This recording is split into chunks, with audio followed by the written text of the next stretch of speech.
तो हम आपके सामने पेश करते हैं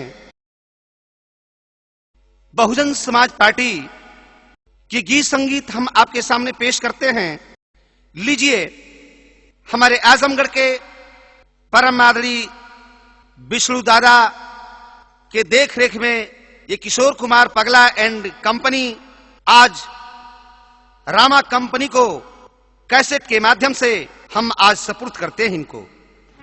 और आइए हम आपको सुनाते हैं अपने मसीहा, गुंगों को जुबान देने वाले, बहरों को कान देने वाले, गांधी के प्राणदाता, दलितों के खुदा बाबा साहब डॉक्टर B.R. अंबेडकर, जिनके नामों की चर्चा आज देश में धूम मचा दिया है।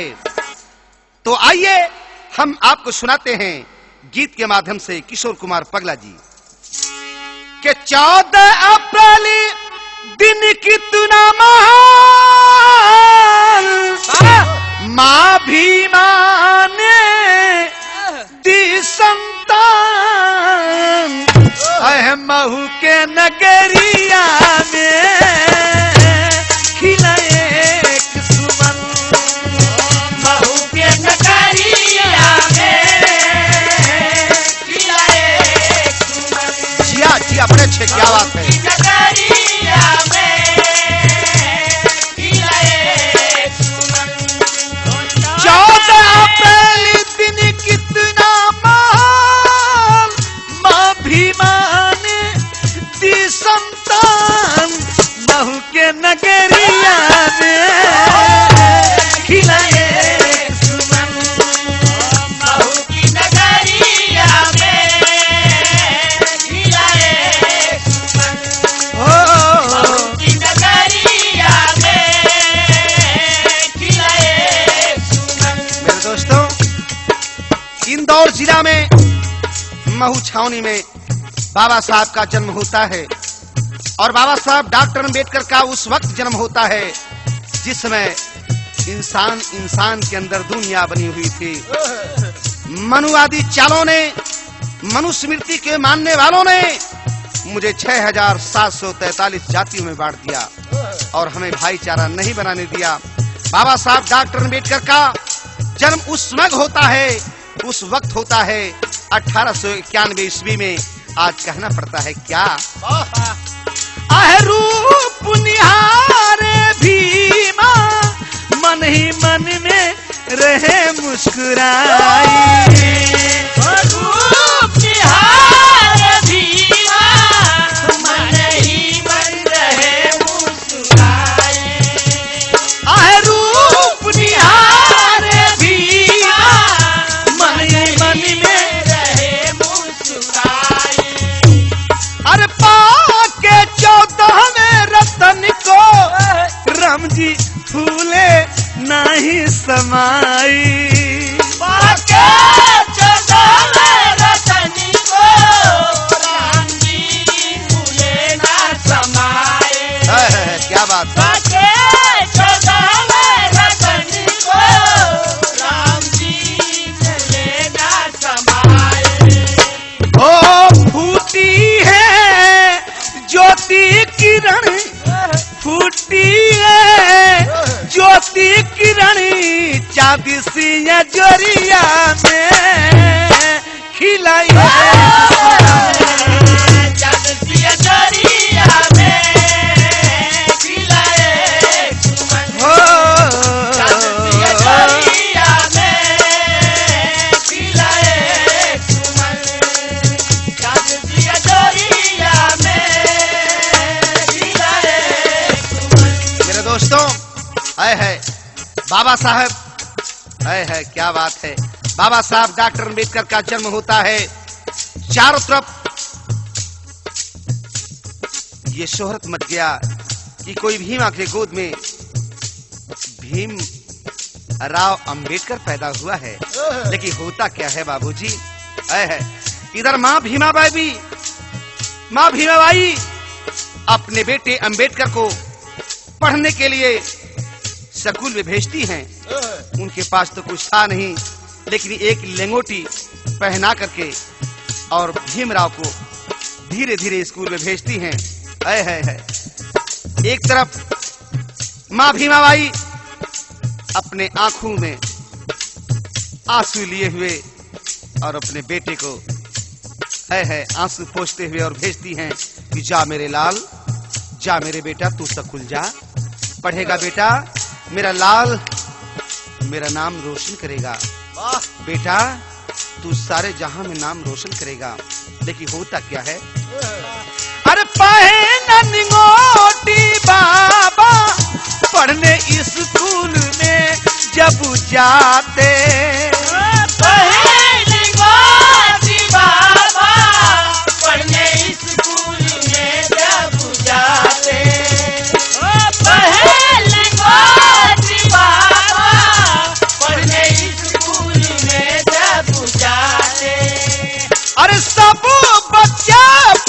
भीतर बाबा बाहर टाट बिछाते,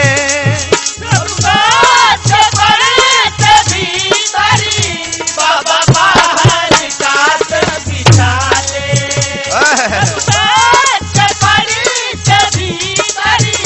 बाबा बाहर टाट बिछाते। ओ मिलता था उन्हें रोज अपमान, मिलता था उन्हें रोज अपमान, बैठ के दुआरिया में खिलाए, बैठ के दुआरिया में खिलाए चुमन, बैठ के दुआरिया में खिलाए चुमन। बाबूजी इधर बाबा साहब को स्कूल के अंदर पढ़ने नहीं दिया गया।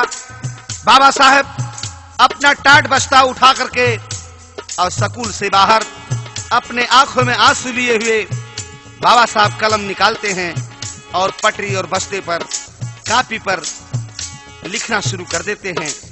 कुछ देर के बाद उनको प्यास लगती है बाबा साहब को।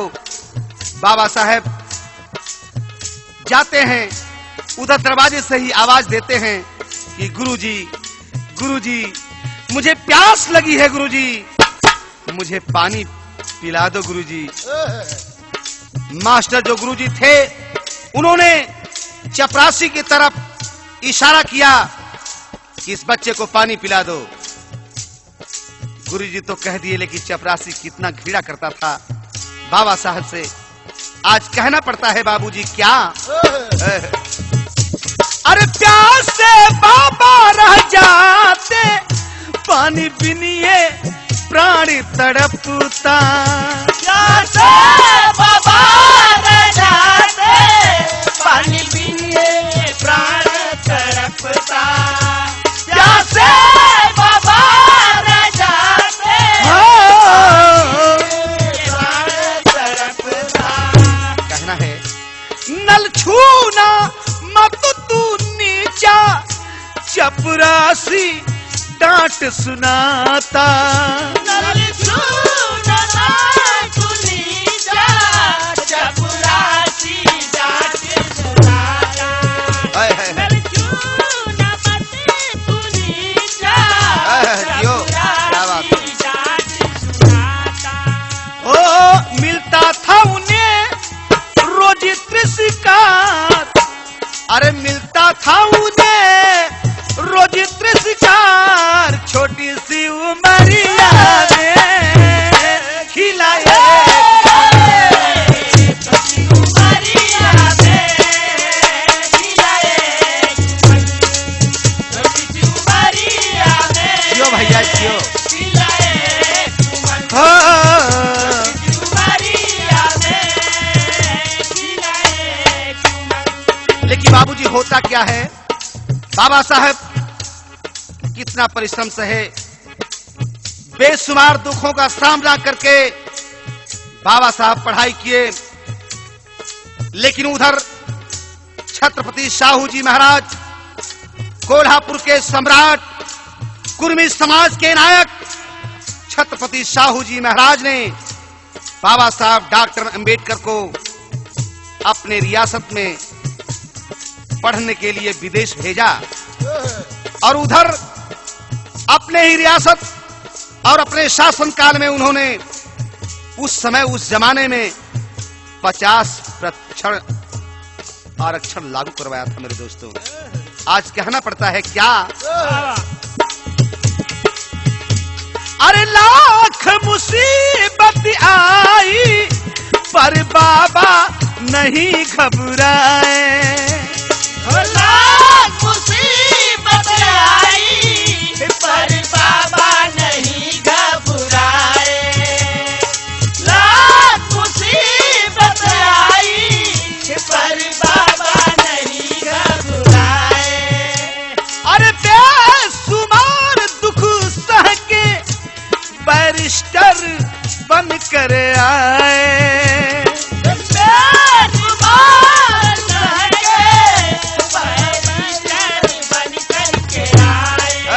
क्या बात है?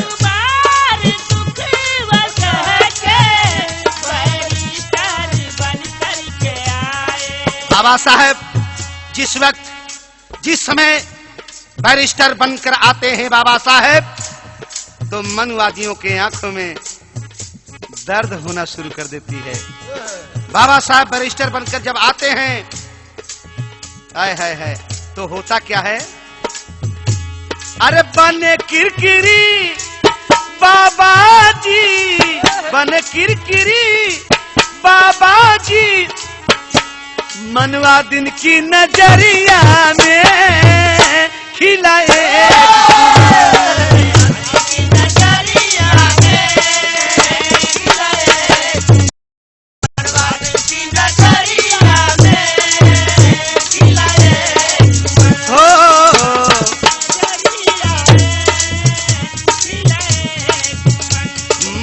दिन की नजरिया में खिले एक सुमन।